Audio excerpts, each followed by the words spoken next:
Mesdames, Messieurs, bienvenue à cette nouvelle émission de La pensée et les hommes. Nous avons déjà abordé plusieurs sujets. Nous avons parlé de la laïcité, nous avons parlé de l'Apocalypse et aujourd'hui, nous allons consacrer cette émission à une réalité extrêmement importante qui porte un très beau nom, le compagnonnage. Et nous avons le plaisir de recevoir sur ce plateau pour évoquer cette question du compagnonnage et essayer de comprendre ce qu'est le compagnonnage, comment ceci fonctionne et aussi quel est le sens qu'il faut donner à cette expérience de vie, Alexandre de Charneux et Mathieu van der Hoeven. Alors, je vais peut-être commencer par le plus jeune des deux. Dites-nous, Alexandre, qui vous êtes et quel est le lien que vous avez avec le compagnonnage. Eh bien, bonsoir et merci pour cette invitation. Alors, je suis Alexandre de Charneux, comme vous venez de le dire, et je suis compagnon menuisier du devoir de liberté, titre que j'ai acquéri au terme de mon tour de France, après avoir parcouru et voyagé la France à côté de ses compagnons. Alors, comment devient-on compagnon de Tour de France ? Déjà, je pense qu'il faut tomber sur les bonnes personnes. Et moi, ça a été de tomber en premier sur Mathieu, qui est ici à côté de moi, et qui m'a emboîté le pas vers cette expérience, où on arrive d'abord en tant que jeune, un peu novice. C'était à quel âge ? J'avais, je pense, 19 ans à cette époque-là. Je venais de terminer mes humanités secondaires et je me cherchais, en fait. Vous cherchiez à quel niveau ? Au point de vue du métier, sur l'évolution, un peu la perspective qui se met en marche à cet âge-là. Et un soir, Mathieu faisait une conférence sur le compagnonnage. C'était à Plancenoit, voilà. Et à la fin de la conférence, j'étais le trouver et j'ai dit j'aimerais partir sur le Tour de France. Et là, il m'a un petit peu arrêté, il m'a dit on va aller manger ensemble d'abord. Et il m'a exposé son parcours à lui, et un peu écouter mes désirs et mes attentes. Et puis il m'a présenté à d'autres personnes qui sont à l'heure actuelle très importantes pour moi aussi dans ma vie et aussi dans mon cheminement compagnonnique. Alors, Mathieu, vous rencontrez donc Alexandre lors de cette conférence. Vous faites une conférence parce que vous avez été compagnon ? Alors, quand on devient compagnon, on l'est à vie. On meurt compagnon. Et un jour, évidemment, on est compagnon, mais pas le jour de notre naissance. Et encore, est-on déjà compagnon dans l'âme avant de le devenir ? Moi, je le pense un peu, quand même. Mais oui, je suis toujours compagnon. Et j'ai donné cette conférence un grand nombre de fois. Et il s'avère que j'ai rencontré, grâce à cette conférence, 3 jeunes qui m'ont demandé de les aider à rentrer dans le compagnonnage, à faire leur Tour de France, parce que c'est le compagnon du Tour de France. Hein. C'est une création française, le compagnonnage. Alors, même s'il y a des compagnonnages dans l'Europe, mais ici, nous sommes compagnons du Tour de France. Et mon bonheur, ça a été d'épauler ces jeunes, de les orienter vers la bonne voie pour qu'ils fassent leur voyage et qu'ils deviennent compagnons. Et donc, pour vous, Mathieu, est-ce que c'est le même âge qu'Alexandre ? Vous rentrez dans cette expérience très jeune, aux alentours de 19 ans ? Non. Comment est-ce que ça s'est passé ? Racontez-le. J'ai un parcours atypique. Donc, moi, j'ai fait aussi mes humanités. Et puis, j'ai commencé des études universitaires. Et puis, j'ai senti que ce n'était pas ma voie. Alors que c'était intéressant, mais ce n'était pas ma voie. Et donc, je me suis beaucoup cherché. J'ai commencé à travailler le bois. Et puis, j'ai fait beaucoup de formations ici en Belgique, mais je trouvais que le niveau était assez faible. Je connaissais le compagnonnage de par mes parents, qui m'en avaient parlé quand j'étais très jeune, enfant, lors de voyages culturels en France. Et je me suis dit, ça, c'est quelque chose que je ne peux pas rater dans ma vie. Et donc, j'ai tout fait pour pouvoir partir. Mais malheureusement, ça fonctionnait très, très, très mal en Belgique. Donc, j'ai attendu de nombreuses années. Et puis, un jour, j'ai pu partir. Et je suis parti sur le Tour de France pendant 8 années. Et alors, pour vous deux, concrètement, comment est-ce que ça se passe? Donc, j'entends bien qu'il y a désir, il y a envie de correspondre à quelque chose qui est très profond en soi. On se cherche, donc il y a la question du sens. On veut passer par la réalisation de nos mains puisqu'il y a des métiers. Mais comment est-ce que concrètement ça s'est passé? Qui avez-vous contacté et quelle est la structure, pour que nos auditeurs nous comprennent bien, quelle est la structure de ce compagnonnage en France, si j'ai bien compris? Voilà. Je pense que Alexandre, qui vient de vivre cette expérience, enfin, je veux Tout dire, fraîchement. toute fraîchement dans sa vie, je préférerais qu'il en parle lui-même. Alors, moi, quand Mathieu m'a envoyé sur le Tour de France, on ne peut pas rentrer comme ça sur le Tour de France. C'est-à-dire que nous voyageons, en principe, chaque année de ville en ville, et nous sommes salariés dans les entreprises. Donc, pour être salarié dans une entreprise, il faut un minimum de prérequis, et donc avoir ce qu'on appelle en France un CAP, un certificat d'aptitude professionnelle, ce qui est la base pour pouvoir exercer le métier. Une fois qu'on a obtenu ce CAP, donc moi je l'ai obtenu en 2 ans dans le nord de la France, on peut partir à proprement dit sur le Tour de France. Alors comment ça se passe? On a des petits tests d'admission d'entrée pour savoir si connaître un peu en fait la personne qui est en face de nous, et ensuite on est envoyé dans une ville. Alors c'est assez étrange. Moi je me souviens, j'ai reçu ma convocation dans la ville en septembre. Je devais arriver en septembre et j'ai reçu la convocation quasiment fin août, quoi. Donc en fait on prépare le baluchon et on ne sait pas trop où on va tomber. Moi pour ma première ville c'était Toulouse, un très grand centre de formation là-bas, où on est salarié la journée dans une entreprise. On peut en parallèle passer des diplômes avec des contrats de formation. Et en fait, l'essentiel du compagnonnage se passe plutôt en soirée, à partir de quand on débauche, quand on revient du travail. On doit se dépêcher, se doucher, aller manger ensemble. On mange tous ensemble. Et ensuite, commencent les cours du soir, souvent de 20h à 22h. Et sur quel sujet? Alors, c'est essentiellement du trait. Pour apprendre les différentes techniques. Alors au début, on commence par des sujets qui sont relativement simples, avec recul maintenant, mais à l'époque ne l'étaient pas spécialement. Et on évolue au fur et à mesure de nos années sur du trait qui est plus complexe, plus recherché. Voilà. Et alors, le trait, c'est le plan. C'est ça. Pour que les auditeurs comprennent bien, c'est ce dessin. C'est quand même passer de la pensée à quelque chose qui va être tracé. C'est ça. C'est très, très important, ce passage, avec les dimensions appropriées au projet. Donc et puis ce dessin permet de déjà concevoir plus loin le travail, de le mettre déjà dans une forme de réalité. Et chez les compagnons, cet art de tracer les plans s'appelle le trait. Et alors, est-ce qu'il y a des compétences particulières ou des types de métiers particuliers qu'il faut avoir pour poser sa candidature et puis demander à rentrer dans la compagnie? Est-ce qu'on doit être plutôt menuisier, plutôt plombier, plutôt électricien? Quelles sont les compétences techniques qui sont attendues d'un compagnon? Alors, il y a trois grandes voies compagnonniques en France. Il y a on va les prendre historiquement, il y a l'Union compagnonnique, dont Mathieu fait partie, l'association ouvrière et la fédération compagnonnique. Alors, ces trois grandes voies ont des compétences propres. Oui, ont des compétences propres et chacun, on va dire, un peu leur spécificité. Chez nous, à la fédération, chez moi plutôt, à la fédération, on a essentiellement les métiers du bâtiment et les boulangers-pâtissiers. Voilà. C'est un peu une spécificité. Après, à l'Union, vous avez énormément de métiers représentés. Vous êtes plus à même que moi d'en parler. Oui, c'est vrai que chaque société a ses caractéristiques.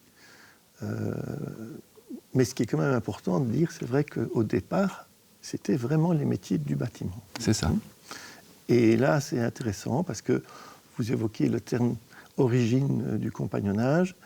On sait que ce sont les grands chantiers de l'Europe médiévale qui ont progressivement créé parce que le compagnonnage, en fait, c'est une qualité de transmission tout à fait particulière, mais qui a la prétention d'être presque exhaustive dans les métiers. Et historiquement, c'est à quelle époque que se pose l'origine de ce mouvement-là auquel vous appartenez? C'est à partir de quel moment que ce compagnonnage apparaît? Je t'en prie. Historiquement, donc, si on se base sur le peu de documents que nous avons, en fait, ce sont des PV de police qui parlent de compagnons cordiers, je pense, Oui. qui vont et viennent. Et eux allaient manger chez la dite mère à l'époque. Et donc on a un PV de police de ça. Donc c'est la première trace. Oui. Après, on se Mais c'est quelle époque, Alexandre? 16e siècle, oui, je pense. C'est ça. Après, juste avant l'histoire, on sait que lors de la construction de la cathédrale d'Orléans, tu m'arrêtes si je me trompe, c'est toujours très... on sait qu'il y a déjà un compagnonnage effectif. Voilà. Donc là, on est plutôt en 1400... Oui. Le 15e, C'est ça.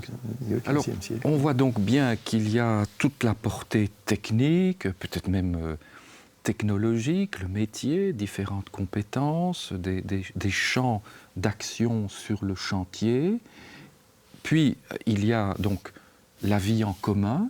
Alors, comment se passe la vie en commun? Première question. Et puis, deuxièmement, on sent que derrière ces expériences, il y a la question du sens. C'est donc pas qu'une sorte de fraternité ou de club. Il y a derrière tout ça quelque chose, à vous entendre tous les deux, en fonction de ce que vous expliquiez en début de l'émission, quelque chose de l'ordre du sens, quelque chose que vous recherchez en vous-même, et vous attendez quelque chose d'une interaction de la compagnie des compagnons, si j'ai bien compris. En fait, je pense qu'il y a un élément qui est quand même central au compagnonnage, c'est... en plus des cours du soir, nous avons des maquettes à réaliser. Tous les ans, chez nous, à la Fédération, on doit présenter un projet. Ce projet est un projet apporté par le candidat. Donc, il présente des plans, des traits. Il doit aller jusqu'à la réalisation, à la finition, donc donner un produit fini à l'ensemble des compagnons, où il se fait... pas juger sur la maquette, mais en tout cas critiquer et corriger selon, selon les défauts ou pas de la maquette. Et pendant cette période où on taille cette maquette, c'est vraiment là, en fait, où dans la labeur de cette maquette, à certains moments, se dégage une réelle fraternité, en fait. Dans le sens où, de temps en temps, on va avoir besoin d'un tailleur de pierre qui va faire le socle de la maquette. De temps en temps, les couvreurs vont avoir besoin des menuisiers pour faire leurs arrêtiers, pour pouvoir venir apposer leurs ardoises. Et c'était cette interaction-là, entre métiers aussi, qui crée vraiment une unité et qui dégage toute cette fraternité du compagnonnage. Et est-ce que c'est intergénérationnel ? Vous avez toutes les pyramides des âges, ou bien c'est plutôt une jeune génération qui entre en compagnonnage aujourd'hui? Le compagnonnage, le tour en tout cas de France, comme on l'appelle, c'est essentiellement des jeunes. Ensuite, nous avons maintenant les anciens, parce que ça n'a pas toujours été le cas, les anciens qui sont là pour s'occuper des jeunes qui passent dans la ville. Et c'est eux qui nous remplissent de leur savoir. Et le but de voyager de ville en ville, c'est justement d'apprendre d'eux qui sont sédentaires, de moi maintenant qui suis sédentaire aussi depuis maintenant 7 mois, tout ça. Mais voilà, de prendre un petit peu l'expérience de chacun au fur et à mesure des affinités qu'on développe avec un tel compagnon, un autre compagnon. Et c'est cette somme de rencontres qui font finalement un compagnon à la fin de son tour. Et cette période-là dure combien d'années? Donc, puisque, pour qu'on nous comprenne bien, donc, vous posez votre candidature, vous rentrez, vous êtes en quelque sorte reçu. vous faites un tour de ville, et ceci dure combien de temps? Est-ce que c'est une période qui est fixée, ou bien est-ce que ça va dépendre de votre évolution personnelle, des travaux que vous réalisez? Est-ce que c'est comme un parcours scolaire ou une formation universitaire qui est précise dans le temps, ou bien est-ce que c'est quelque chose de plus long et de plus personnalisé? Alors, tu m'arrêtes si je me trompe, mais chez nous, à la fédération, ça dure entre 6 et 10 ans. Ah oui, c'est très long. Donc oui. C'est surtout, il faut se détacher de sa famille et d'accepter de voyager, d'aller voir d'autres clochers, d'autres endroits. On est logé alors chez l'habitant, chez... Non. Ça dépend des sociétés, mais ici, dans sa société, très, très, je dirais, bien organisée depuis longtemps, les jeunes vont de maison de compagnons en maison de compagnons. Voilà. Dans des villes où vous avez chaque fois un siège, ce qu'on appelle un siège, où le jeune peut se reposer, manger le soir et se reposer et suivre les cours. Donc et ça, vivre une expérience de fraternité. Ah oui, oui.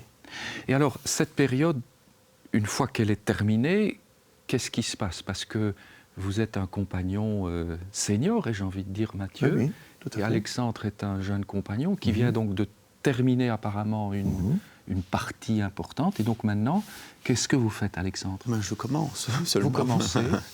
Non, en fait, j'ai fini ma vie itinérante, on va dire. Et maintenant, c'est une nouvelle vie de sédentaire qui prend place. Alors, on a plein de choses à faire. Hein. C'est une association, donc nous avons besoin de personnes pour faire vivre cette association aussi. C'est-à-dire des anciens qui viennent dispenser des cours, qui viennent en cours du samedi, parce que nous avons des cours du samedi aussi, apprendre des techniques, montrer des choses qui sortent un peu du commun des itinérants, voilà, un peu tout ça. Ça, c'est le parcours, on va dire, la suite du compagnonnage. Après, maintenant, tout le monde est libre à la fin de son tour de France de soit se faire embaucher dans une entreprise et devenir salarié, soit se mettre à son compte, ou aller vers d'autres horizons si la vie... Et alors, une fois que ceci est fait, quels sont encore les liens alors qui demeurent entre vous? On voit qu'entre vous deux, il y a un lien qui est extrêmement fort, qui est un lien intergénérationnel et puis un lien de formation. Mais aujourd'hui, par exemple, avec tous ceux que vous avez rencontrés sur vos différents voyages en France, quels sont les contacts? Comment est-ce que ça se passe? Est-ce que vous avez un réseau social? Est-ce que vous vous retrouvez? Alors oui, effectivement, chez les menuisiers, on se retrouve chaque année pour notre fête patronale. Donc c'est déjà un moment où... Et le patron, c'est la Sainte-Anne. C'est la Sainte-Anne. Sainte-Anne, donc le 26 juillet.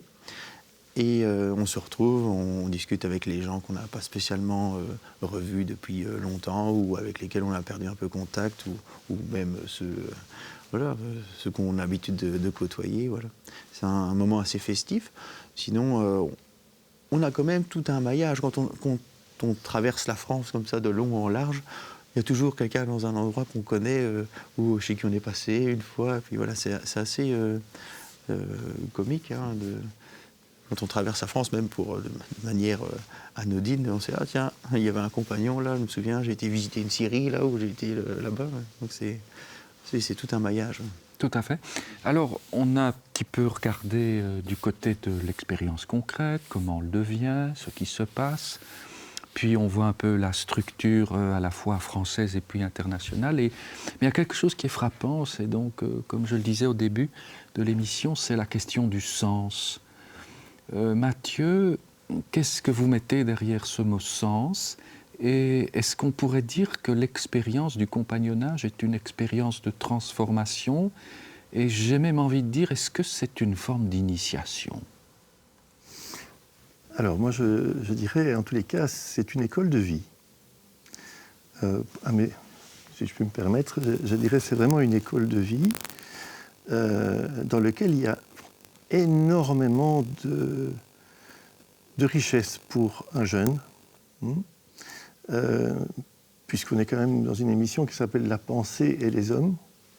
C'est quelque chose qui a été pensé, qui a été créé pour que les jeunes qui vivent cette expérience en sortent marqués, j'ai vraiment envie de dire marqués parce que ils vivent une expérience qui est évidemment une expérience de formation professionnelle, ça c'est clair. Mais déjà là, c'est une formation qui vise l'excellence, dans laquelle vraiment on va pousser le jeune à développer au maximum ses talents, on va le former, je dirais, l'amener à oser faire des œuvres de plus en plus complexes, dans lesquelles il va devoir chaque fois apprendre et donc progresser. Ça, c'est un point important. Mais il y a aussi un aspect, moi, que j'aime profondément, parce qu'après mon tour de France, j'ai travaillé pendant des années et des années, notamment pour la restauration du patrimoine, en tant que sculpteur sur bois et sur pierre. Donc j'ai œuvré sur beaucoup de chantiers en France et en Belgique, d'ailleurs. Donc là, le métier, ça va bien. Mais il y a quelque chose de très important pour moi dans le compagnonnage, c'est le fait qu'il amène, au bout d'un certain temps, à aller plus loin avec soi-même, à se développer, à s'épanouir. Donc avec cette fameuse adage « deviens ce que tu es », je pense que c'est vraiment un adage qui va très très très bien au compagnonnage. Et c'est subtil parce que dès le départ, le compagnonnage est une épreuve, et Alexandre vient de le dire, il faut quitter sa famille. Donc en fait, le jeune quitte son conditionnement initial, sans le mépriser, sans le rejeter, mais il le quitte et va s'ouvrir à d'autres aspects de la vie, à d'autres aspects du monde. Et là, la structure compagnonique, elle est magnifique parce qu'elle ne propose pas un autre conditionnement. Elle propose une sorte de structure, je dirais presque magique, qui permet aux jeunes d'avancer. Alors évidemment, dans ce qui est très beau dans le compagnonnage, c'est ce que nous appelons la règle. La règle, ça veut dire que c'est le seul conditionnement qui nous est imposé, c'est celui, quelque part, de la loi, du respect, d'une règle de vie, mais vraiment très belle, très... Et qui est en fait votre liberté la plus profonde à tous les deux, parce que ça donne vraiment l'impression d'être une structure régulée, comme vous le dites, avec une règle, et puis il y a le contact avec la matière. On va d'ailleurs montrer à nos téléspectateurs le très très beau buste de Salomon que vous, Mathieu, avez réalisé, qui est vraiment un véritable chef-d'œuvre. Et donc il y a bien sûr la résistance de la matière, il y a le travail de la main, et puis il y a cette école de vie, comme vous dites, cette éducation de soi, où en définitive, c'est cette règle-là qui vous libère, parce que c'est quelque chose qui frappe en vous voyant tous les deux, en écoutant votre parcours, c'est que c'est un parcours extrêmement émancipateur et qui semble vous avoir donné, vous avoir appris, aussi vous permettre de vivre aujourd'hui avec une très très grande liberté intérieure. Est-ce que je me trompe avec ce sentiment, Alexandre ?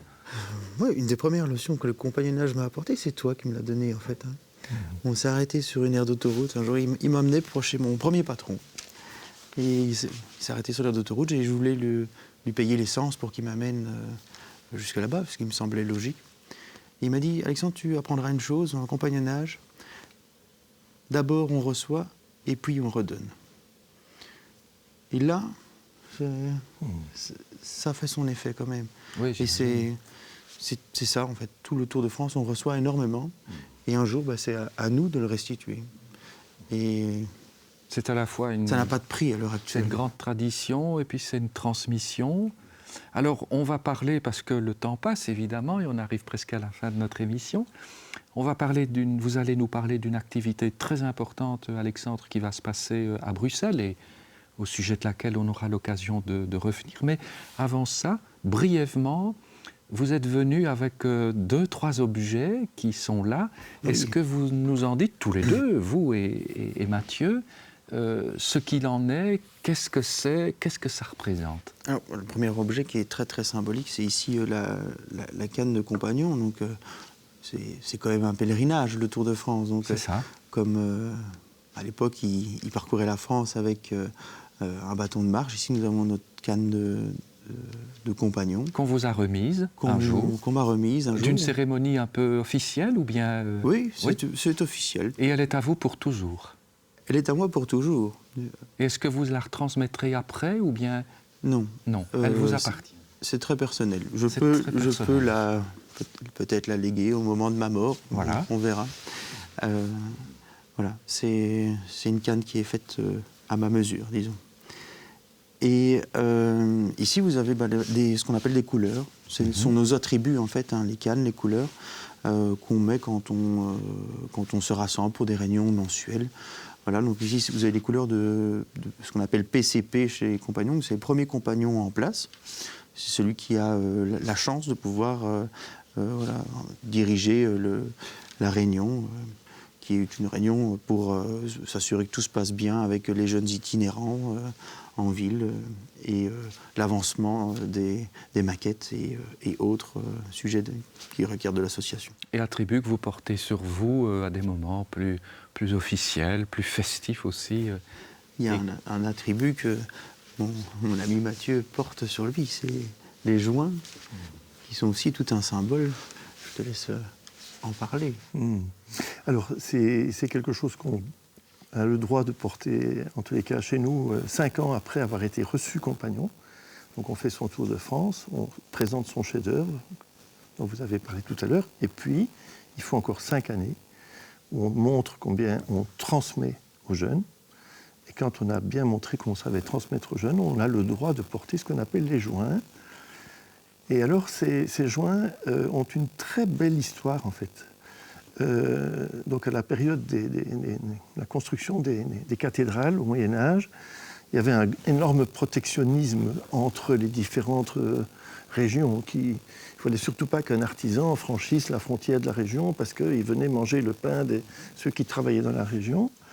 Mais quand on a commencé à construire des édifices qu'on n'avait jamais construits avant, donc ceux qui participaient à ces chantiers recevaient un affranchissement royal qui est les joints et qui leur permettait d'aller de région en région sans être menacés ni poursuivis. Le joint, c'est exactement, concrètement, c'est... Alors, c'est une petite boucle d'oreille. Petite boucle d'oreille que vous portez discrète, à l'oreille gauche de façon extrêmement discrète. Et ce qui est beau, c'est que si vous estimez que dans le compagnonnage, il y a une transmission, comme une chaîne de transmission, je suis un maillon de cette chaîne que j'ai transmis à mon frère de cœur, le compagnonnage, et en fait, lui représente ce maillon. Voilà. Alors, et il y a eu un maillon avant, qui était mon parrain, qui m'a permis de rentrer en compagnonnage.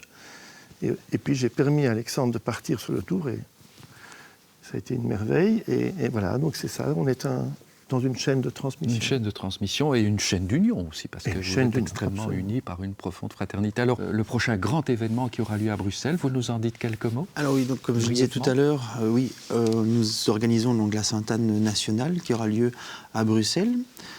Ça, c'est quand même un événement qui se fait relativement en privé. Par contre, en écho à cette fête nationale, nous avons une exposition qui aura lieu à l'hôtel de ville d'Etterbeek sur le compagnonnage et les différents métiers que nous représentons. Et à la fin de ce mois d'exposition, il y aura un historien du compagnonnage qui viendra nous parler un petit peu qu'est-ce que les compagnons. Voilà. C'est merveilleux, mesdames, messieurs. Voilà une émission absolument remarquable avec 2 témoignages extrêmement vivants de ce qu'est le compagnonnage. À la fois un travail matériel, un travail des mains, et puis je crois qu'on l'aura bien compris, une charge symbolique, charge fraternelle, charge humaine extrêmement forte, profondément intergénérationnelle. Je crois que c'est une émission qui nous donne beaucoup d'espoir, beaucoup d'espérance, et puis aussi qui apporte, je crois, un très très grand souffle dans le monde dans lequel nous sommes et qui a tant besoin de ces unions, de ces rapports concrets entre la pensée et les corps et le travail des mains. Nous vous donnons rendez-vous pour cette exposition qui aura lieu à Etterbeek et toutes les festivités que nous ne manquerons pas de vous annoncer à travers cette émission de La Pensée et les Hommes. Mesdames, Messieurs, merci infiniment de nous avoir été une nouvelle fois fidèles et nous vous donnons rendez-vous à la prochaine émission de La Pensée et les Hommes.